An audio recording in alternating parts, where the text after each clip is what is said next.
जय श्री कृष्ण। राधे राधे दोस्तों आज मैं आप लोगों को लड्डू गोपाल की एक बहुत ही अद्भुत हृदय को स्पर्श कर लेने वाली लीला कथा सुनाऊंगी। यह वृंदावन में घटी वर्षों पुरानी लीला कथा है। आज की यह लीला कथा बाल गोपाल और वृद्ध मैया के बीच के अद्भुत प्रेम की अटूट गाथा है। जब आप इसे श्रवण करोगे तो आपकी आंखों से आंसू छलक जाएंगे। सच में बाल गोपाल अपने भक्तों से बहुत प्रेम करते हैं।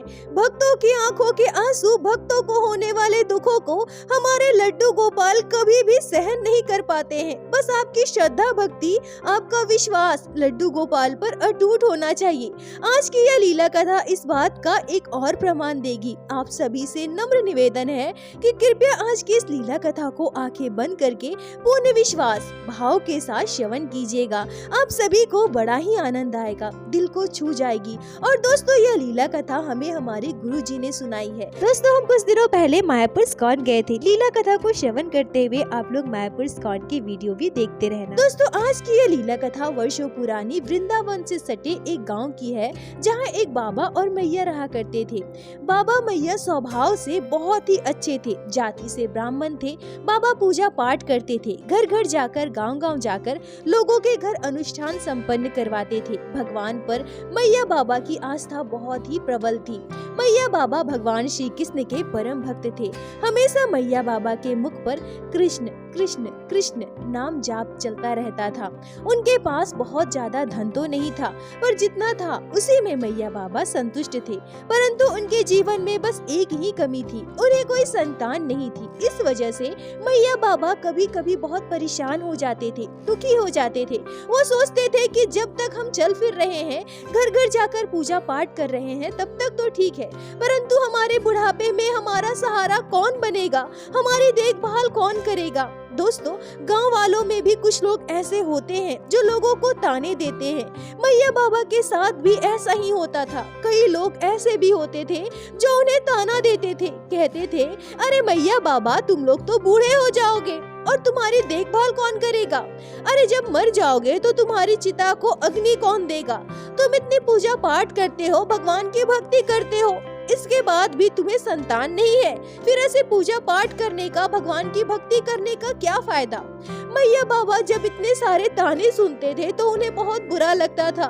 मैया खूब रोती थी। बाबा उन्हें समझाते थे कि तू रो मत, हमारे कृष्ण है ना, कृष्ण पर भरोसा करो, जो होता है अच्छे के लिए होता है। और जब हमारे साथ स्वयं भगवान श्री कृष्ण है तो किसी बात की चिंता करने की क्या आवश्यकता। मैया बाबा का भगवान श्री कृष्ण पर अटूट विश्वास था। फिर हुआ यूं कि एक बार मैया बाबा वृंदावन धाम दर्शन के लिए गए। अच्छे से दर्शन हुआ। घर वापसी के दौरान मैया को वृंदावन धाम में लड्डू गोपाल के सुंदर सुंदर विग्रह पर मन आ गया। मैया बाबा से कहती है कि हम यहाँ से लड्डू गोपाल लेकर चलते हैं। हमें संतान नहीं है तो कोई बात नहीं, हम लड्डू गोपाल को ही संतान के रूप में सेवा करेंगे। आज से मैं कभी भी संतान के लिए नहीं रोऊंगी। अब हमें कोई बांझ नहीं कहेगा।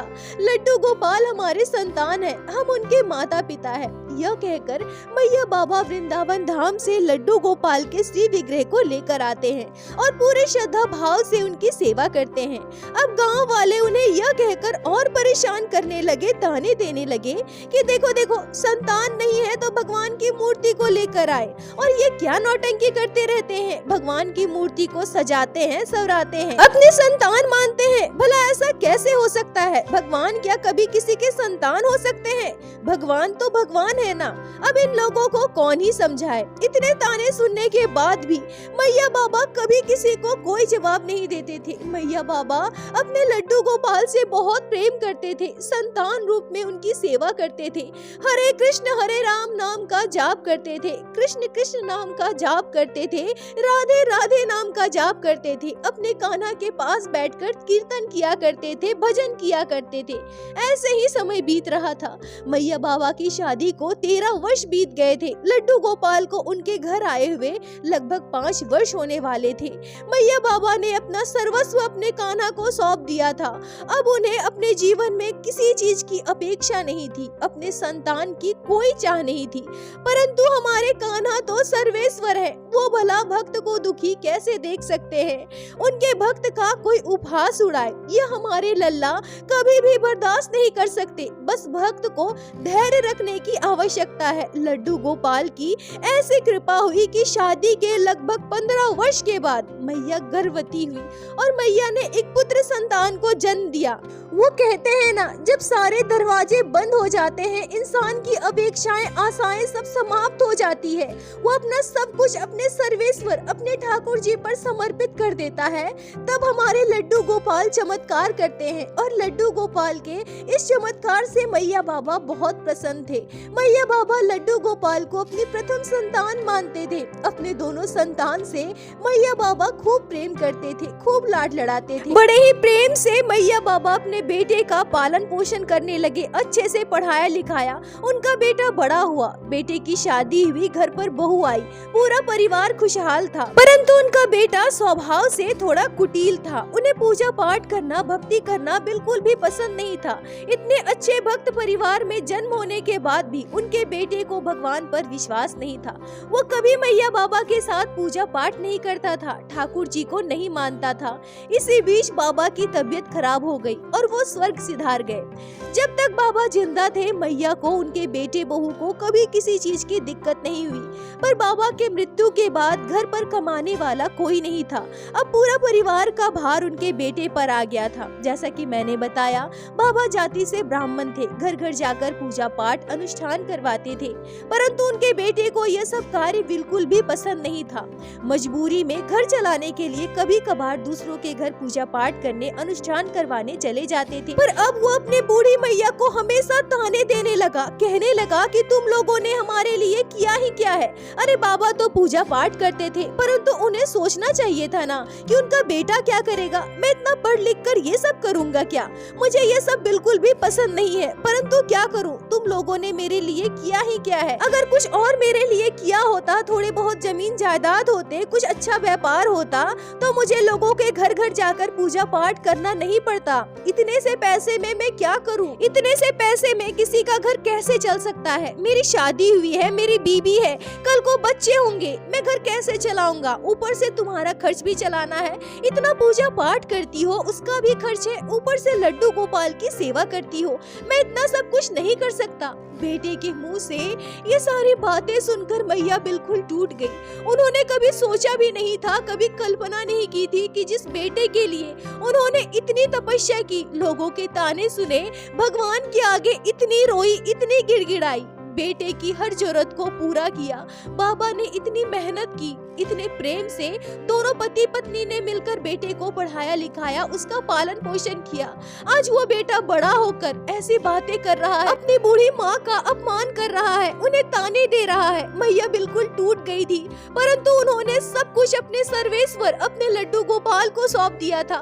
मैया कभी किसी से कुछ नहीं कहती थी। उन्हें जो भी दुख होता था, जो भी तकलीफें होती थी, वो बस अपने लल्ला को बताती थी। लड्डू गोपाल के आगे घंटों रोती थी, उनसे बातें किया करती थी। मैया की उम्र हो गई थी, उम्र होने की वजह से अब वो बीमार रहने लगी थी। इसी बीच बूढ़ी मैया की बहू गर्भवती हुई, उन्होंने एक पुत्री संतान को जन्म दिया। अब बेटी के जन्म के बाद बूढ़ी मैया के बेटे का व्यवहार अपनी माँ के लिए और भी बदतर हो गया। वो कहने लगा कि अब तो मुझे पुत्री संतान हो गई, मुझे अब इसकी भविष्य की चिंता है। लड़की है, कल को ब्याह करना होगा, न मेरे पास अच्छा काम है, ना ही पैसे है, मैं कैसे करूँगा, घर कैसे चलाऊंगा? देखो मैया, अब तुम्हारी उम्र हो गई है, तुम इतना पूजा पाठ करना छोड़ दो। तुम्हारी पूजा पाठ के चक्कर में मेरे पैसे खर्च हो जाते हैं, मैं इतना पैसा कहाँ से लाऊंगा, कैसे खर्च करूंगा? तुम लड्डू गोपाल की सेवा करती हो, अब मैं तुम्हें खिलाऊं या तुम्हारे लड्डू गोपाल के लिए मिश्री बतासा लेकर आऊं? मैं कहाँ से भोग का प्रबंध करूंगा? मुझसे यह बिल्कुल भी नहीं होगा। यहाँ तक कि वृद्ध मैया के बेटे का व्यवहार आस पड़ोस के लोगों से भी बिल्कुल अच्छा नहीं था। उनके बेटे के व्यवहार की वजह से मैया से कोई बात तक नहीं करता था। परंतु स्थिति कैसी भी रही, बूढ़ी मैया को कितनी भी यातनाएं मिली, पर उन्होंने लड्डू गोपाल की सेवा करना नहीं छोड़ा।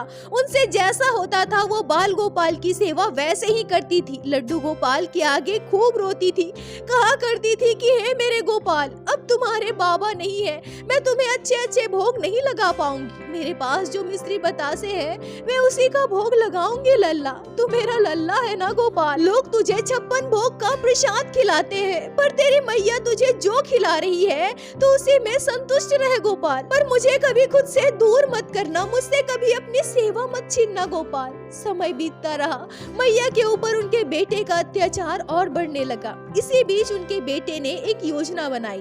पहले तो मैया से खूब अच्छे से बातें की, उन्हें कुछ पैसे दिए और कहा, मैया तू जाकर वृंदावन धाम घूम कर आओ, ठाकुर जी के दर्शन कराओ और अपने लड्डू गोपाल को साथ लेकर जाना। मैया की उम्र हो गई थी, वो चलने फिरने में असमर्थ थी, परंतु उनके बेटे बहू ने उन्हें खूब समझाया। उन्हें कहा, अब तू बहुत बूढ़ी हो गई है, कुछ वर्षों बाद तो तू बिल्कुल भी नहीं जा पाओगी। अरे जैसे होता है थोड़ी मुश्किल होगी, पर तू चली जाना, ठाकुर जी के दर्शन कर ले, अपने लड्डू गोपाल को भी लेकर जा, उन्हें भी दर्शन करा दे। बेटे बहू के इतना जिद करने पर मैया मान गई। मैया ने सोचा कि सही कह रहे हैं, कुछ वर्षों बाद तो मैं इस अवस्था में भी नहीं रहूंगी कि मैं जाकर ठाकुर जी के दर्शन कर पाऊँ। अभी तो थोड़ा बहुत चल फिर लेती हूँ। ठाकुर जी ने मेरे बेटे को इतनी सद्बुद्धि दी है, मेरा जीवन सुधर गया, मेरे बेटे बहू बिल्कुल बदल गए, मुझसे कितना प्यार करने लगे हैं। जब वो लोग खुद इतना जिद कर रहे हैं, मुझे पैसे दे रहे हैं, तो मुझे जाकर दर्शन करना चाहिए। यह सोचकर मैया अपने लड्डू गोपाल को लेकर बिहारी जी के दर्शन करने चली गई। पर जब मैया बिहारी जी के दर्शन कर वापस आती है तो क्या देखती है कि उनका बेटा बहू घर द्वार बेचकर वहाँ से जा चुके थे। मैया जब अपने गांव वापस आई तो गांव वाले उन्हें बताते हैं कि आपका बेटा बहू तो चले गए, घर तो उन्होंने किसी और को बेच दिया। अब मैया के पैरों तले की जमीन खिसक गई। मैया कहाँ जाए, उनका कोई दूसरा ठिकाना भी नहीं था। उनके बेटे बहू कहाँ गए हैं किसी को कुछ भी नहीं पता। मैया अपने घर के बाहर बैठकर रोने लगी। पर जिन्होंने उनके बेटे से घर खरीदा था वो क्या कहते हैं कि तुम यहाँ से चले जाओ, ऐसे दरवाजे पर बैठकर मत रो, मैंने तुम्हारे बेटे को पैसे देकर घर खरीदा है, अब तुम कहाँ जाओगे क्या करोगे मुझे नहीं पता। यह कहकर वो व्यक्ति मैया को वहाँ से भगा देता है। अब मैया गाँव में रोते रोते घूमा करती है, उनका कोई ठिकाना नहीं था, ना कोई अपना। मैया लड्डू गोपाल को गोद में लेकर खूब रोती है, कभी पेड़ के पास बैठती है तो कभी किसी के दरवाजे पर जाकर 2 रोटी मांग लाती है। परंतु ऐसा कैसे गुजारा चल सकता था, बिना छत के कोई कैसे रह सकता है। मैया अपने लड्डू गोपाल को गोद में लेकर घूमा करती थी, रोया करती थी, सोचती थी कि पहले बाबा तरह तरह की फल मिठाइयाँ लड्डू गोपाल के लिए लेकर आते थे, मैं तरह तरह की फल मिठाइयों का भोग लगाती थी। फिर एक समय ऐसा आया जब मैं बाल गोपाल को बस मिश्री बतासे का भोग लगा पाती थी, पर अब तो कुछ भी नहीं। कभी कभी ऐसा भी होता था कि मैया अपने लल्ला को भोग तक नहीं लगा पाती थी। गांव के बुजुर्ग मैया बाबा को बूढ़ी मैया पर तरस आ गया और उन्होंने एक छोटा सा कमरा मैया को रहने के लिए दे दिया। अब मैया उस कमरे में अपने लड्डू गोपाल के साथ रहने लगी, बाल गोपाल की सेवा करने लगी और आस पड़ोस में घूम घूम कर मधुकरी करती। मधुकरी में उन्हें जो भी रोटी दाल मिल जाता, पहले वो अपने लल्ला को भोग लगाती, फिर वो उसे खुद पाती थी। ऐसे ही समय बीतता रहा। पर जिस मैया बाबा ने बूढ़ी मैया को कमरा रहने के लिए दिया था, दरअसल उनका बेटा बाहर रहता था। पर जब कुछ महीनों बाद उनका बेटा वापस आता है और उन्होंने देखा कि उनके माता पिता ने उनका एक कमरा किसी को रहने के लिए दिया है, वो भी बिना पैसे के, बिना किराए के, तो वो अपने माता पिता से खूब लड़ने लगता है, कहता है कि अभी इसे घर से निकालो। अब वो मैया बाबा भी क्या करते, अपने बेटे के आगे मजबूर थे। उन्होंने मैया बाबा को घर से बाहर निकाल दिया। अब बूढ़ी मैया बिल्कुल बेघर हो गई। मैया तो पहले से ही बहुत बुजुर्ग थी, चलने फिरने में असमर्थ थी, बीमार रहती थी। अब जब उन्हें घर से निकाल दिया गया तो वो बहुत लाचार हो गई, एक पेड़ के नीचे बैठी रहती थी। वो इतनी असमर्थ हो गई थी कि वो कहीं मधुकरी करने भी नहीं जा पाती थी। वहीं अगर किसी को तरस आई, कोई 2 रोटी देकर गया तो पहले लड्डू गोपाल को भोग लगाती थी और उसे खुद पाती थी। पर उन दिनों उस गाँव में कुछ आश्चर्यजनक घटनाएं घटने लगी। हुआ यूं कि रात को उस गाँव में कुछ लोगों को बच्चे की रोने की आवाज आने लगी। ऐसा लगता था मानो कोई छोटा सा बच्चा गांव में घूम घूम कर रो रहा है। पहले जब 1-2 लोगों को बच्चे की रोने की आवाज आई तो आपस में लोग बात करने लगे, पर कोई उनकी बात मानने को तैयार ही नहीं था। पर जब यह घटना अधिकतर सभी के साथ घटने लगी, जब रात के समय लगभग बहुत सारे लोगों को बच्चे की रोने की आवाज सुनाई देने लगी, तो सभी घबरा गए, सभी बहुत डर गए। किसी को कुछ भी समझ नहीं आ रहा था कि बच्चे की रोने की आवाज हमारे गाँव में कहाँ से आ रही है। जिसके घर छोटे बच्चे थे सभी से पूछताछ होती थी। वो कहते थे कि हमारा बच्चा तो सो रहा था और यहाँ तक हमें खुद बच्चे के रोने की आवाज आ रही थी। फिर गांव वालों ने यह निश्चय किया कि हम रात में गांव में पहरा देंगे, हम देखेंगे कि कौन बच्चा है जो रोया करता है। और वैसा ही किया। कुछ लोग मिलकर गांव में पहरा देने लगे, पर उन्हें कहीं कोई बच्चा दिखाई नहीं देता था, बस बच्चे की रोने की आवाज आती थी। सुबह होती, सुबह को जब सब बच्चे को ढूंढने का प्रयास करते थे तो पूरे गांव में कहीं कोई ऐसा बच्चा दिखाई नहीं देता था। अब पूरे गांव वाले बहुत परेशान हो गए।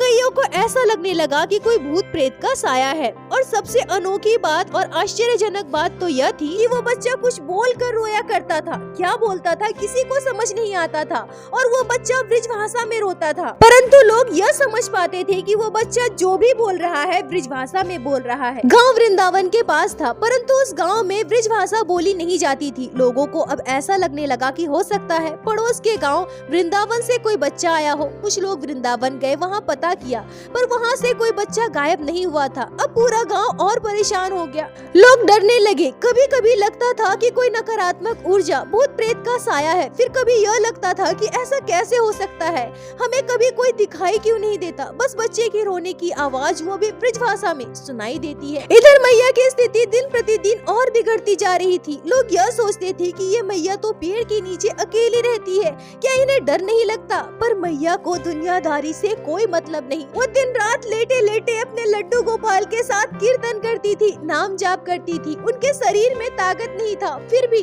वो अपने लड्डू गोपाल की सेवा नहीं छोड़ी थी। स्थिति अब ऐसी भयानक हो गई कि अब वो उठ नहीं पाती थी, चल नहीं पाती थी। वो जहाँ लेटी रहती थी वहीं मलमूत्र त्याग देती थी।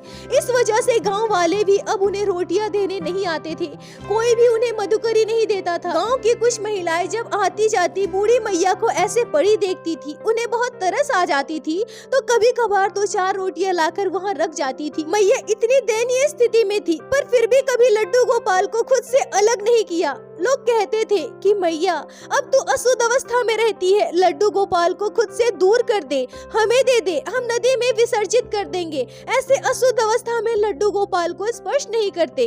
पर मैया कभी किसी की नहीं सुनती थी। मैया ने कभी अपने लड्डू गोपाल को खुद से दूर नहीं किया। उस अवस्था में भी जब उन्हें कोई रूखी सूखी रोटी देकर जाता तो पहले वो अपने लड्डू गोपाल को भोग लगाती थी। मैया का अंतिम समय अब निकट आ रहा था। मैया अपने अंतिम जीवन के क्षण में अपने कान्हा की भक्ति में पूरी तरह से लीन हो चुकी थी। उनका शरीर अब चलना बंद हो चुका था, परंतु उनका मुख कभी भी बंद नहीं होता था। उनके मुख पर बस एक ही नाम, कृष्ण कृष्ण कृष्ण। इधर गांव वाले अपनी समस्या से परेशान थे। गांव में कोई रोता हुआ बच्चा आतंक मचा रहा था। गांव वाले परेशान थे। तभी अचानक से एक दिन आश्चर्यजनक घटना घटती है। गांव के बड़े मंदिर के पुजारी जी को भगवान श्री कृष्ण सपने में दर्शन देते हैं। पुजारी जी ने भगवान श्री कृष्ण के बाल स्वरूप लड्डू गोपाल के दर्शन पाए थे। लड्डू गोपाल सपने में पुजारी जी से कहते हैं कि तुम लोगों ने ये क्या किया, मेरी मैया को घर से बेघर कर दिया, मेरी मैया को घर से निकाल दिया। मेरी मैया भूखी प्यासी पेड़ के नीचे पड़ी है, उनकी कोई सुध नहीं लेता। मेरी मैया बीमार है, भूखी है। तुम ग्रामवासी उनकी चिंता क्यों नहीं करते? तुम यहाँ मंदिर में धूमधाम से पूजा पाठ करते हो। कई दिनों से रो रो कर मैं पूरे गांव में घूम रहा हूँ, पर कोई मेरे अश्रु को नहीं सुनता, कोई मेरी मैया की सुध नहीं लेता। अरे जाओ, जाकर देखो ना, मेरी मैया कितनी बीमार है, मेरी मैया भूखी पड़ी है, मेरी मैया असमर्थ है। अभी जाओ, जाकर देखो मेरी मैया की दशा कैसी हो गई है, अपने जीवन के अंतिम क्षण में है। मेरी मैया के पास जाओ। पुजारी जी ये स्पष्ट देख पा रहे थे कि जब भगवान श्री कृष्ण बाल स्वरूप में उनसे ये सारी बातें कह रहे थे तो लड्डू गोपाल की आंखें नम थी। लड्डू गोपाल की आंखों से निरंतर अश्रु बह रहे थे। पुजारी जी का सपना एकाएक टूट जाता है। वो बिल्कुल आश्चर्यचकित थे। यह क्या, ये मैंने आज कैसा सपना देखा? पुजारी जी ने तुरंत गाँव वालों को एकत्रित किया, उन्हें पूरी बात बताई। अब पूरा गांव मिलकर जब वहाँ पेड़ के नीचे मैया के पास जाते हैं तो क्या देखते हैं कि मैया अपने जीवन के अंतिम क्षण में है। जैसा कि भगवान श्री कृष्ण के बाल स्वरूप लड्डू गोपाल ने कहा था। मैया के हाथ में अभी भी लड्डू गोपाल का शिव विग्रह है। उन्हें हिचकियां आ रही है। मैया की आंखें अब धीरे धीरे बंद हो रही है। एकादशी का दिन ब्रह्म मुहूर्त में मैया गोलोक धाम को पधार रही है। तभी पुजारी जी ने मैया के मुख में गंगा जल और तुलसी पत्र डाला। कृष्ण कृष्ण कृष्ण कहते हुए मैया गोलोक धाम सिधार गई। गांव वालों को अपनी भूल का एहसास हुआ। ग्रामवासी यह पूर्णतः समझ चुके थे कि वो बच्चा जो रोता हुआ पूरे गांव में घूमता था वो कोई और नहीं, भगवान श्री कृष्ण के बाल स्वरूप लड्डू गोपाल ही थे। मैया के लड्डू गोपाल को मंदिर में विराजित किया गया। फिर पूरे रीति रिवाज से मैया का अंतिम संस्कार किया गया। जब अंतिम संस्कार पूरा होने के बाद मंदिर में पुजारी जी जाते हैं तो क्या देखते हैं कि वहाँ लड्डू गोपाल का शिव विग्रह है ही नहीं। लड्डू गोपाल का शिव विग्रह अंतर ध्यान हो चुका है।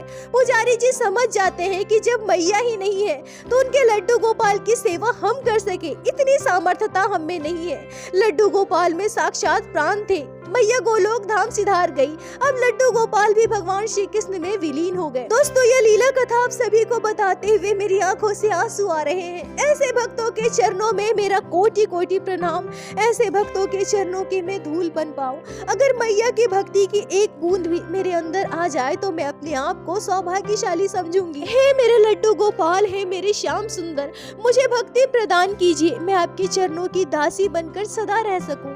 ऐसी कृपा करना प्रभु। दोस्तों, आज की इस लीला कथा के अंत में प्रत्येक दिन की भांति आप सभी से मैं यही प्रार्थना करूंगी कि ठाकुर जी की भक्ति कीजिए, लड्डू गोपाल की सेवा कीजिए, नाम जाप कीजिए और एक बार मेरे साथ प्रेम से कहिए, बोलो बाके बिहारी लाल की जय, लड्डू गोपाल की जय, जय जय श्री राधे। दोस्तों, यदि आप लोगों को आज की यह लीला कथा अच्छी लगी हो, आपके हृदय को स्पर्श की हो, तो कृपया वीडियो को लाइक करके अपने दोस्तों के साथ शेयर अवश्य करें, जिससे बाकी भक्त भी लड्डू गोपाल की इस अद्भुत लीला कथा को श्रवण कर सके। और हमारे चैनल को सब्सक्राइब करें, जिससे प्रतिदिन आप लोग हमारे चैनल पे श्री बाके बिहारी श्री लड्डू गोपाल की लीला कथा सुन सके। दोस्तों, यदि आपके जीवन में घटी हो कोई भी चमत्कारी घटना या लड्डू गोपाल ने कभी भी की हो कोई भी लीला जिसे आप हम सभी के साथ शेयर करना चाहते हैं, तो कृपया हमें इंस्टाग्राम पे मैसेज करें। हम आपसे कांटेक्ट करेंगे और आपकी उस लीला कथा को हमारे चैनल पे बाकी सारे भक्तों के साथ शेयर अवश्य करेंगे। लड्डू गोपाल की कृपा आप पर और आपके पूरे परिवार पर बनी रहे। राधे राधे दोस्तों।